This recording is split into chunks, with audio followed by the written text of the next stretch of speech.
I'm so pleased we're talking to you about mental health, which is often the poor cousin of anything that is physical. So when you talked about this so much. Human experience is essentially caused from within, all human experience. Pain and pleasure, joy and misery, anxiety and ecstasy, all caused from within. So, are you in charge to cause what you want? Are you in a place where you can cause what you want? External things can be stimuli, but it is the way we respond which causes the experience. And I think a lot of people would like to start out on that journey of finding that inner peace and joy. What would be your advice as to how to start out on that journey? The most important thing is, we give you a super computer, but most people don't bother to read the user's manual. Suppose you eat a piece of bread, within 4-5 hours' time, it has become human body. Bread is a simple composition. That simple thing becomes such a sophisticated thing here. But that dimension of intelligence exists within us, and that is not thought process. What insights can you offer us about how young people can regain a sense of connection to life and hope and aspiration? If from Homer, you come to 140 characters of literature. So Sadhguru, what in your view is the fundamental cause of mental disorders? See, one thing is the way we eat. It's a very big part of mental illness. You call that biryani and you ate it. Now the damage is big because these two things will not go together. See, in another 10 years, you will find medical evidence for this. You will find, because we know this is how it works.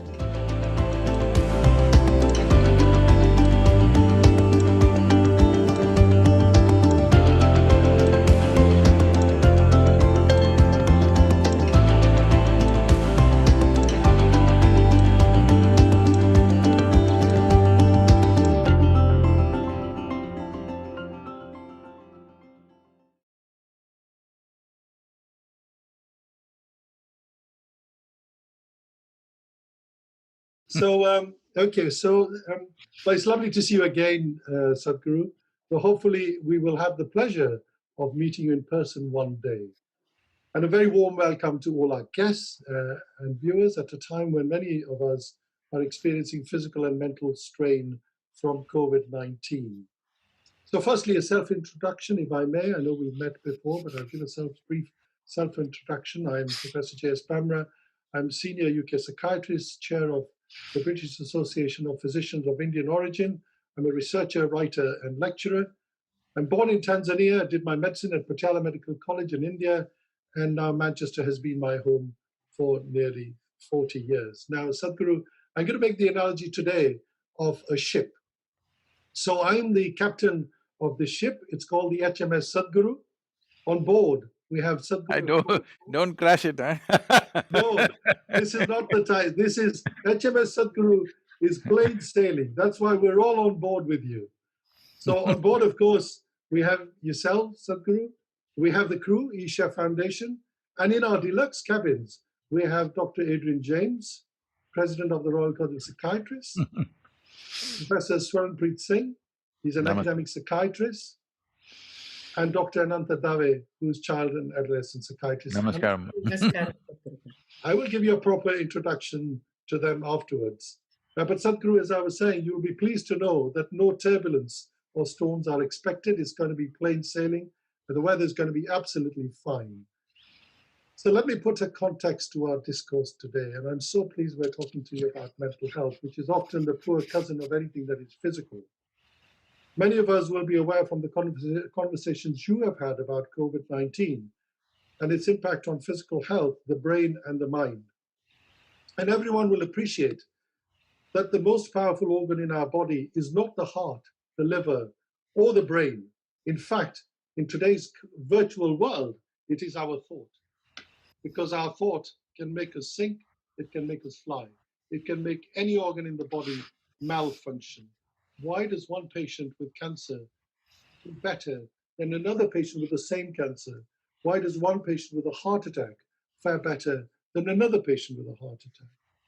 And I want you to give you a personal illustration of an experience I had, Sadhguru, and our esteemed panelists. So when I was an intern at Patiala Medical College, I remember a 21-year-old woman presenting to the surgical department with breathlessness. After investigating her, the surgeons found nothing wrong with her. She was referred to the Department of Medicine, where she saw a very renowned physician, Professor Jolly, with whom I was interning at the time.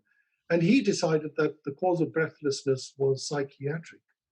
Well, I was a young intern. I was a bit offended. I said, well, what, this poor girl has presented with severe distress. She's breathless. And you're going to label her as mad because even I was ignorant as an intern. And she did see she saw another renowned person, Professor Gurmeet Singh, who was a renowned international psychiatrist, and he determined that the cause of breathlessness was indeed psychiatric. She had suffered long-term sexual abuse at the hand of a close relative. And so this physical illness was a manifestation of a hidden mental anguish. And so the mind is a corridor of thoughts, behaviors, and actions, as you can imagine, Sadhguru, and you've talked about this so much. Now, in relation to the impact of COVID on mental health, I've certainly seen an increase in my patients with depression, anxiety, insomnia, alcohol abuse, eating disorders, obsessive compulsive disorders, suicidal thoughts as well. There's been quite a major increase in all of these. But this, as you know, is not a local phenomenon. It's a global phenomenon. In one Canadian study that I saw, of 46,000 subjects, normal population, 24% reported that their condition had become poor or fair after COVID. 52% said their mental health had declined since physical distancing began, because as you know, physical distance unfortunately has also meant psychological distancing for many patients, many people. 88% indicated they'd experienced a symptom of anxiety in the previous 2 weeks, so a whopping nearly 90% had had anxiety in the previous 2 weeks during COVID.